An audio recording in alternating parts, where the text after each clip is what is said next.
US entity, I believe, PvE server. Um,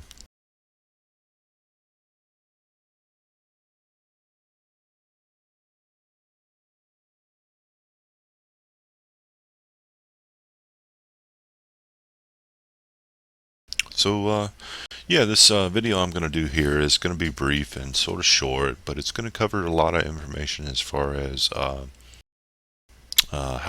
it can help to have these. I have learned certain things as a result of healing a lot on Esper, and I figured I'd share a few of them with the community and kind of help out with people who may be new to the class, or maybe you're not new and maybe you didn't even know that, even though you've healed for a long time.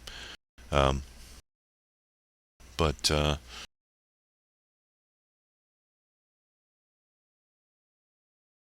yeah, so but I'm going to basically cover like some tips of the trade and make sure people uh, get some knowledge on some helpful hints, so to speak. Uh, so anyway, the biggest thing that I had to learn as a result of healing with the healing Esper is that you have to learn to manage your cooldowns properly. It doesn't really show itself so much in dungeons anymore, uh, but in raid environments, it does show up. Like, I've had a couple experiences where, both our healers died on X89, and uh, I was the only healer alive. And yeah, I think, a lot of people still died, but I was able to keep us alive long enough to down X89. That's an experience I had, and I was just like, oh man, I felt like I was on top of the world. But yeah, so you have to learn to manage your cooldowns to do the most optimal healing possible. And once you learn how to do these things, you will be a badass Esper healer. Like, seriously. Um, so some of the cooldowns that I'm talking about are things like fixation. Okay. Um, but before I go there, let me talk about something I haven't talked about in previous videos, and that is spectral form. Uh, Spectral form, it grants an absorb on yourself. It generates one side point every second for 5 seconds. So if you popped it and you didn't do anything else, um, you get 5 side points. The cooldown on it is 30 seconds, so it's, probable over a 5-6 minute fight, which a lot of the raids are, that you will see a lot of usage from this innate. Now, if you watch my previous video where I kind of talked about the amps side of it, if you took not snack worthy, it allows you to um, get an AP, SP, assault power, support power buff to your innate as well. So some FYI. But that's one of your main cooldowns you learn as you're leveling is with the Esper is use spectral form because it generates psi points. It gives me absorb so I don't get hit as hard. Um, that an extra interrupt armor in some situations is also good. Um, so, but that's one of the cooldowns I'm talking about. Um, and the next cooldown is fixation. Okay, so fixation, what it does is it reduces cooldowns, right? It generates 3 psi points, um, and so it allows you to get to 5 psi points quicker to get more burst healing out. So I'm going to share a combo with you, and it's basic. You can do it any which way you want. But what I choose to do is to start these combo, and what its purpose is to absolutely maximize the burst healing that you can do. And the way you do that, or the way I do that, is I pop, starting from 0, I'm going to attack this dummy, and I'm going to show you my first combo, so to speak. So, because I can't generate psi points out of combat. So anyway, I'm going to do it first, and then I'll explain it.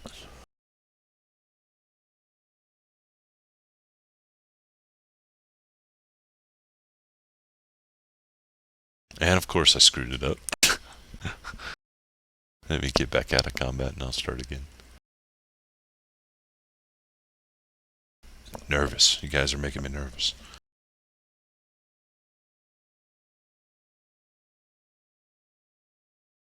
So just waiting for get out of combat and reset.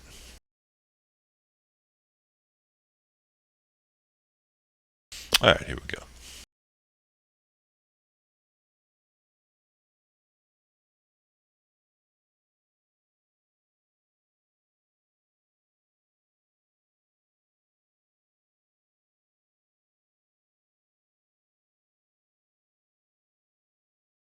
Alright, so I did a little extra. But basically what the combo is two bolster charges, right? So you're at 2 side points. Pop fixation, reverie, innate, into a full charge or charge 2 of soothe, reverie again. So by doing this combo, it's a little, I maybe explained it wrong or maybe overcomplicated it. Allows you to get 2 reverie off and probably less than 5 seconds. Um, so it's what that basically is, and where it's useful is say for phage ball in GA on the bombs. When you're in the group that's destroying the bombs and say 2 bombs go off, people's health starts getting a pretty low. I'd say in the 30 to 35% range. And so by doing 2 reverie heals back to back, can top them off, in no time, flat. And you guys can keep moving, and your DPS aren't pissed off at you or be like, well, holy shit, I'm about to die, and freaking out, um, so yeah, those are the 2 main cooldowns. There is another one I want to add as well, and it's one that I'm currently trying to practice a little bit more, using it, because I forget too, is my gadget. Like, the gadget I currently have is Battlemender's Flenex. I probably mispronounced that, and if I did, oh well. Not perfect.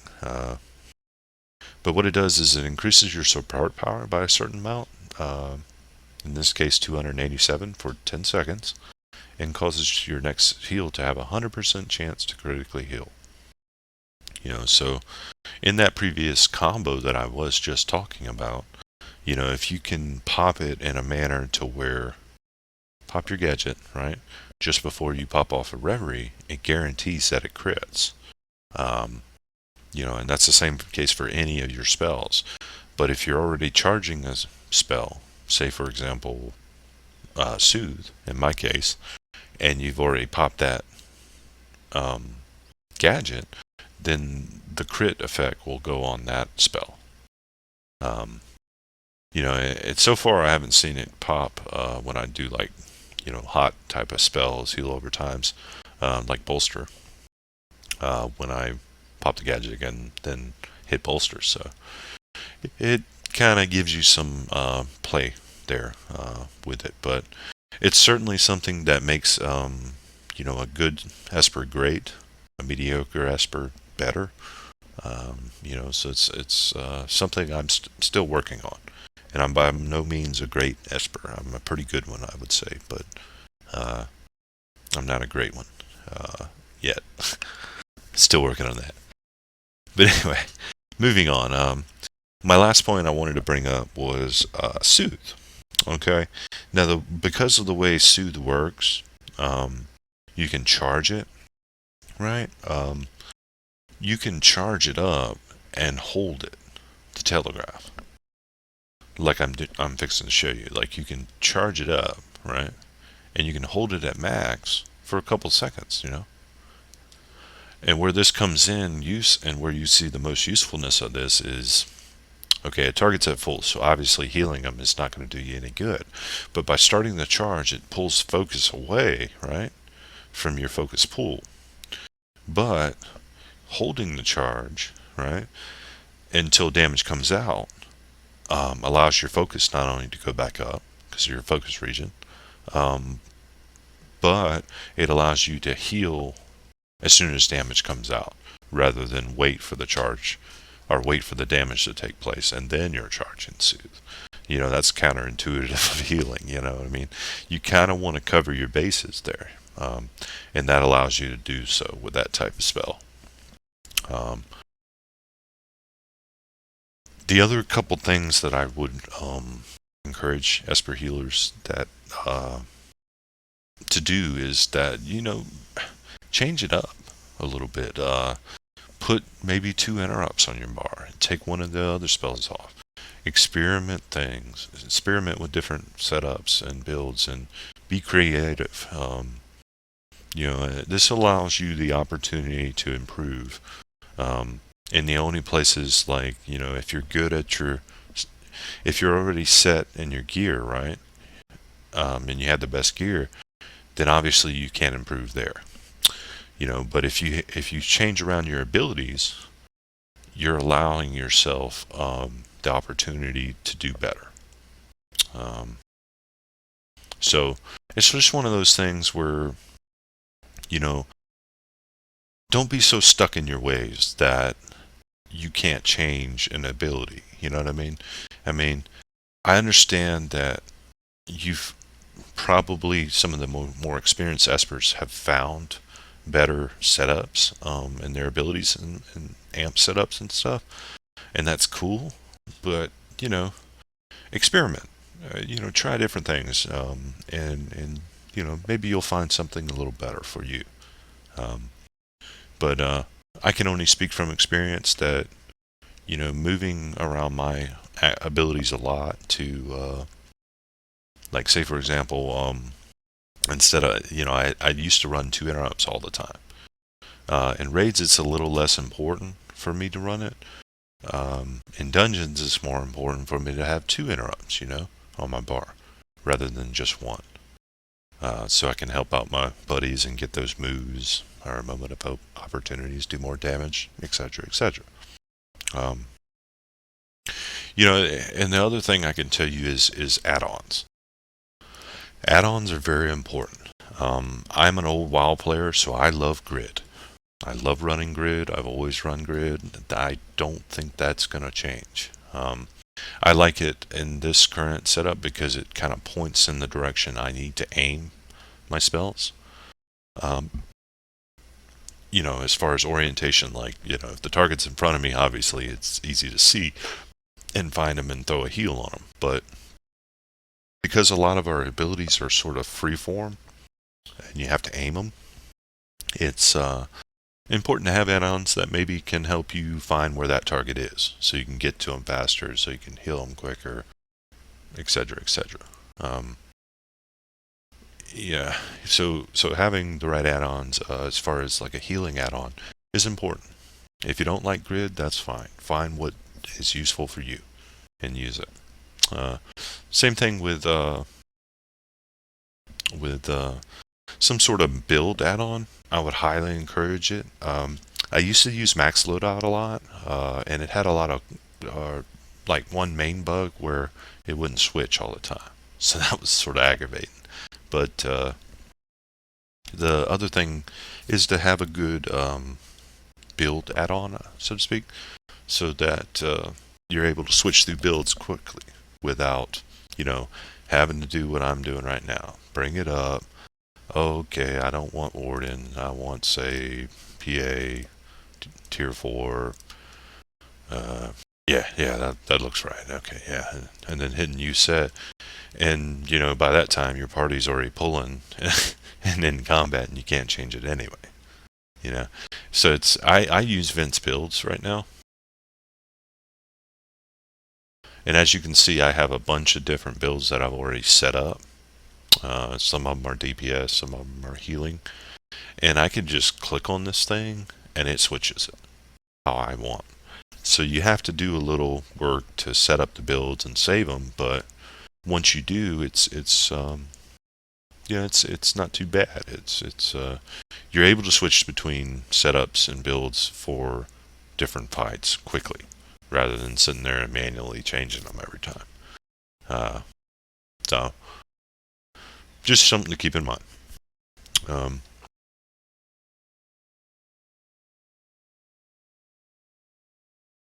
Last thing I'm going to mention, and I think it goes without saying, that if you're in raids, it's very important that you bring buff food, that you bring your boost and whatnot. And if you can't make those things or get those things, by all means, get with a guild. I happen to be in a guild that, has a lot of different technologists and people who, you know, really are good at cooking.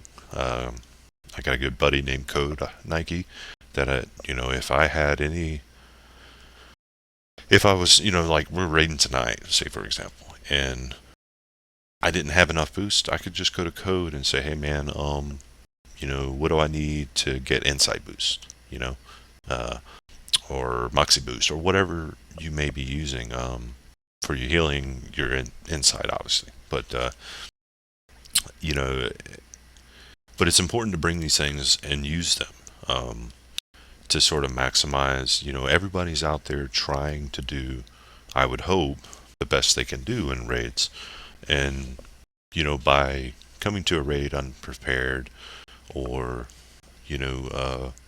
not bringing your buff food and your boost, you're hampering and handicapping your usefulness in that raid. So um, do us all a favor and bring stuff. Bring that stuff. It does not take a lot of time to do those things. You can get buff food from festival kits. So if you haven't improved your path up to whatever the max is, I think it's like level 7 or something like that, or 30. I can't even remember. But get that festival kit that gives you the buff food, and check it every opportunity you get, and you'll have more than enough buff food to. You never really have to ask cooks or or anything like that to make you food. But even if you did, you still could farm the mats and whatnot. So again, I'm getting a little out there and sort of rambling about certain things, but these are the things that make a good Esper great. And so it's important that you learn these things. Otherwise, you're just not going to do as well, and you might get frustrated with the way you're doing. Everybody has their bad days, I assure you. I've had quite a few, but having everything set up and prepared allows for you to do better, and to have more fun with the game. Who doesn't want to down Omna? Who doesn't want to down Kurlak? So do your part. So anyway, in conclusion, I've enjoyed doing the Spark series. It's been recording now right around about 4.5 hours, with little breaks in between. And if you like this series and you want to be alerted of when I go live with more type videos like this, follow me on Twitch or subscribe to me on YouTube, and you'll be alerted. I love and enjoy doing these type videos where I kind of theorycraft and bore you guys to tears, but there's a lot of knowledge that you can learn. Just get out there and experiment, and you'll learn it. So anyway, if you enjoyed the video, please do those things. If you didn't, well, I'm glad you stopped by anyway to watch a little bit. So these will be uploaded to YouTube. My plan is to. I've already written sort of a short guide on our guild website, but my plan is to get a guide up on Reddit and maybe on the WildStar forums with these videos linking to each one of them. Because people learn different ways. Some people are more visual learners, where some people like to be more of reading and whatnot. So I'm gonna take the time and make a good video and guide as best I can. So anyway, appreciate you guys stopping by, and thank you for your support. We'll see you next time. Have a good night.